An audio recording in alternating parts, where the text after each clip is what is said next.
Assalamualaikum warahmatullahi wabarakatuh. Di sini kami dari kelompok 3 akan membahas tentang min, modus, dan median oleh Adinda Yulia Nurfaiza dan Ika Bella Purwandari. Dalam materi statistik, kita mengenal adanya ukuran pemusatan data. Beberapa ukuran pemusatan data yang perlu diketahui adalah min, modus, dan median. Min adalah nilai rata-rata suatu kelompok data, modus adalah nilai yang sering muncul dalam sebuah kelompok data, dan median adalah nilai tengah sebuah data setelah diurutkan. Nah, yang pertama adalah min. Untuk mencari min atau rata-rata data kelompok harus seluruhnya dijumlahkan, kemudian membaginya dengan banyaknya data tersebut. Di sini ada data nilai UTS semester 3. Jumlah semua mahasiswa dari kelas A sampai G adalah 227 orang. Jadi, jika dijumlahkan, semua nilai anak kelas A sampai G adalah 13.374. Dibagi dengan jumlah mahasiswa adalah 227 dan hasilnya adalah 58,9. Jadi, min dari hasil nilai UTS semester 3 adalah 58,9. Selanjutnya yaitu modus. Modus adalah nilai yang sering muncul dalam sebuah kelompok data. Modus dari nilai kelas A sampai G adalah 40 karena muncul 20 kali. Selanjutnya yaitu median. Median adalah nilai tengah sebuah data setelah diurutkan. Karena di sini datanya berjumlah 227, maka kita menggunakan rumus median ganjil. Rumusnya yaitu mi sama dengan N ditambah 1 dibagi 2 sama dengan X 227 ditambah 1 dibagi 2 sama dengan X 144 dan hasilnya yaitu 60. Oke, terima kasih. Wassalamualaikum warahmatullahi wabarakatuh. Assalamualaikum warahmatullahi wabarakatuh. Di sini kami akan melanjutkan pembahasan yang kedua, yaitu cara penghitungan varian dan deviasi standar. Apa itu varian? Varian adalah ukuran dari seberapa jauh penyebaran data dari nilai-nilai rata-ratanya. Semakin besar nilai variannya, semakin jauh data yang kita gunakan tersebar dari nilai rata-ratanya. Rumus S kuadrat sama dengan sigma XI min X bar kuadrat dibagi N kurang 1. Contoh, terdapat sebuah data nilai mahasiswa Universitas Kyai Haji Wahab Hasbullah dengan jumlah anak yang mencapai 227 dengan jumlah XI min X bar kuadrat yaitu 129.891,47. Dan apabila ketika ingin penghitungan melalui aplikasi Microsoft Excel, maka bisa menggunakan rumus sama dengan sum buka kurung jumlah XI min X bar kuadrat dibagi 226 tutup kurung enter. Kenapa di sini saya dibagi 226, tidak yang 227? Karena sebelumnya tadi udah dikurang. Yang awalnya 227 maka menjadi 226. Kemudian dan hasilnya menjadi 574,74010177. Itu yang hasil variannya. Kemudian deviasi standar. Deviasi standar adalah penyebaran berdasarkan akar variannya, menunjukkan keragaman kelompok data. Rumusnya S sama dengan akar sigma XI min X bar kuadrat dibagi N kurang 1. Dan di deviasi standar ini kita menggunakan rumus SQRT buka kurung jumlah variannya diklik, kemudian tutup kurung dan enter, maka akan keluar hasilnya seperti yang gambar di samping. Jumlah dari standar deviasi saya yaitu 23,97375685. Cukup sekian dari kami. Apabila ada tutur kata yang salah pengucapannya, atau mungkin dari pembuatan PPT-nya yang masih kurang jelas atau banyak yang salah, mohon maaf yang sebesar-besarnya. Akhirul kalam, wallahul muwaffiq ila aqwamit thoriq. Assalamualaikum warahmatullahi wabarakatuh. Assalamualaikum warahmatullahi wabarakatuh. Kami sebagai Mukhairah dan Khairul Rasyidatul Hidayah akan menjelaskan tentang populasi dan sampel.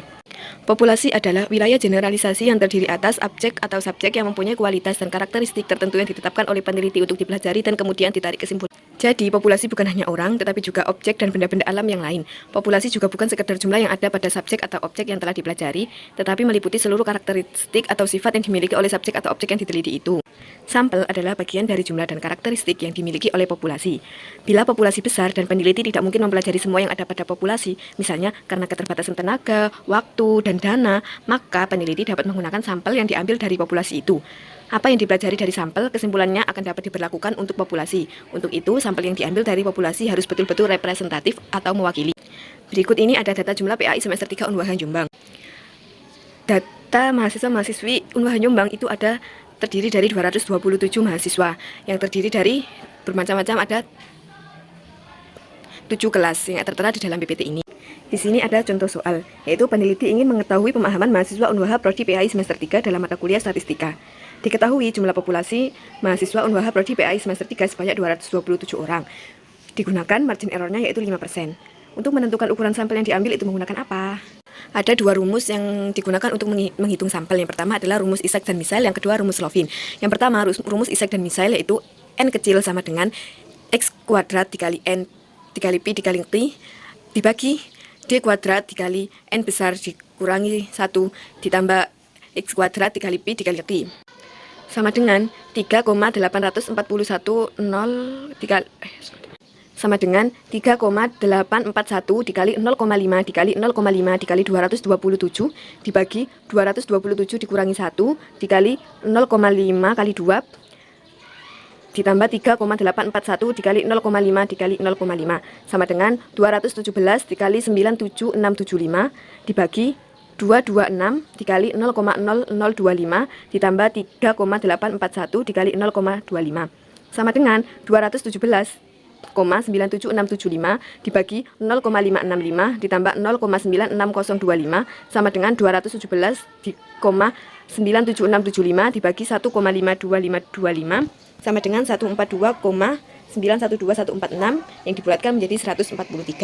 Keterangannya yaitu N kecil sama dengan jumlah sampel, N besar jumlah populasi, X kuadrat sama dengan C kuadrat, yang dimana ini menggunakan 5% yang akan menjadi 3,841, P sama dengan peluang benar 0,5, Q peluang salah 0,5, D sama dengan margin error 5% sama dengan 0,05.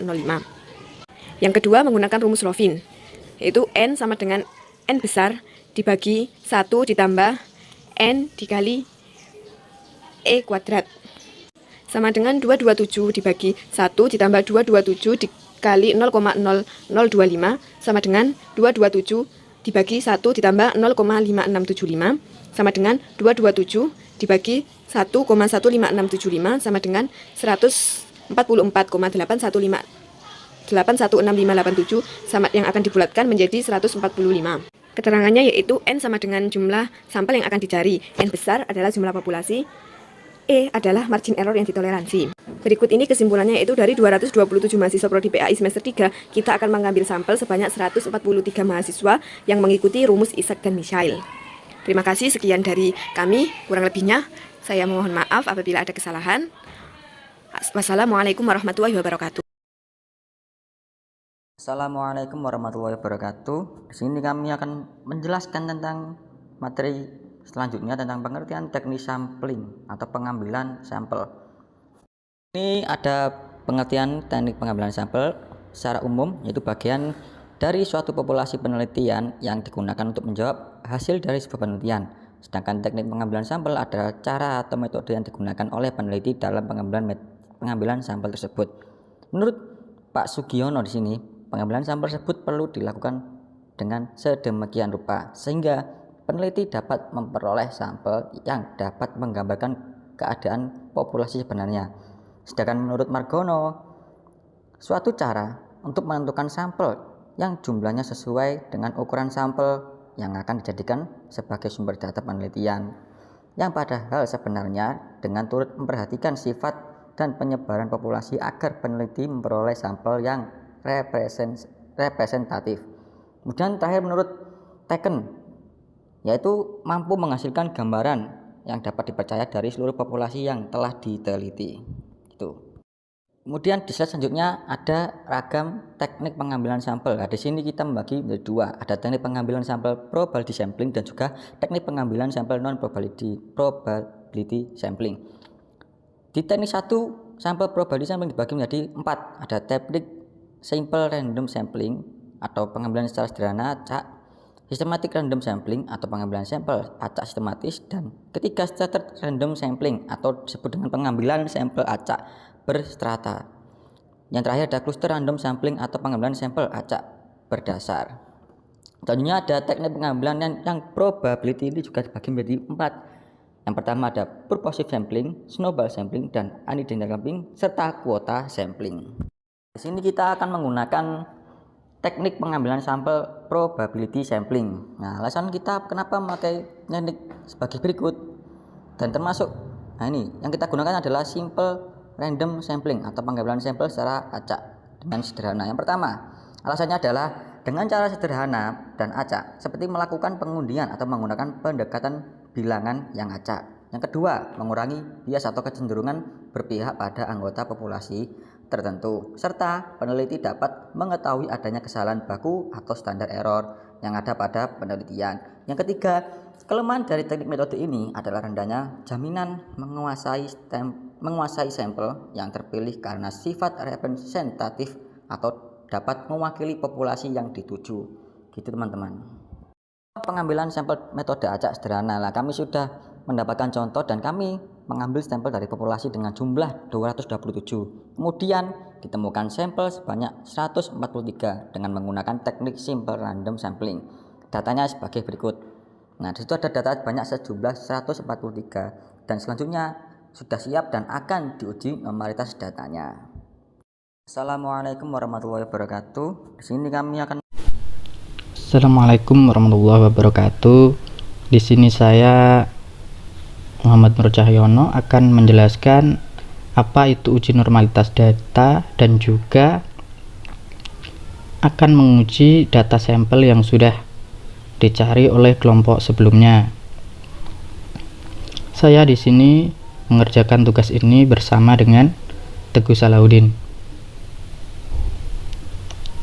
Oke, pengertian uji normalitas adalah yaitu sebuah uji untuk menilai sebaran data pada variabel atau kelompok data apakah berdistribusi normal atau tidak.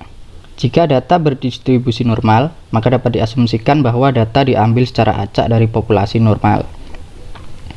Data dikatakan berdistribusi normal apabila tidak mempunyai perbedaan yang signifikan atau yang baku jika dibandingkan dengan normal baku. Itulah pengertian dari uji normalitas. Nah, tujuannya adalah untuk mengetahui sebuah data berdistribusi normal atau tidak. Nah, inilah data sampel yang sudah dicari oleh kelompok sebelumnya dengan teknik simple random sampling atau secara acak.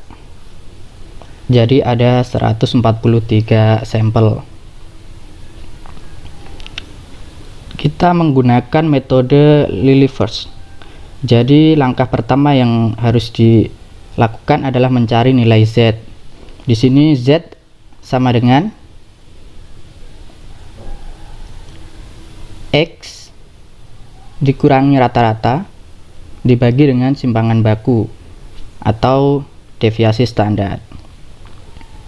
Nah, setelah dicari, rata-ratanya adalah 59,846 sekian-sekian dan simpangan bakunya adalah 24,7658. Nah, kita contohkan dengan X1 yaitu 10. Jadi Z sama dengan 10 dikurangi dengan rata-rata yaitu 59,846 dibagi dengan 24,7658 dan hasilnya adalah min 2,012697674. Nah, inilah yang akhirnya nanti dimasukkan di tabel Z ini. Nah, begitulah seterusnya sampai dengan 143 sampel. Yang selanjutnya adalah mencari nilai FZ atau probability kumulatif normal. Nah, dalam mencari FZ ini kita berpedoman pada tabel Lilliefors yang sudah ada. Jadi kita dasarkan pada nilai Z. Kita contohkan pada yang pertama, yaitu min 2,01. Berarti cara mencarinya di tabel adalah dengan min 2 di sini dan juga 0,01. Kita cari, kita luruskan bertemunya di mana. Nah, ternyata bertemunya ada di 0,022 sekian. Nah, kita tuliskan di FZ di tabel ini. Selanjutnya adalah mencari nilai SZ atau bisa disebut dengan probability kumulatif empiris. Nah, untuk mencarinya ini adalah dengan membagi X1 ini dengan banyaknya sampel, jadi 143.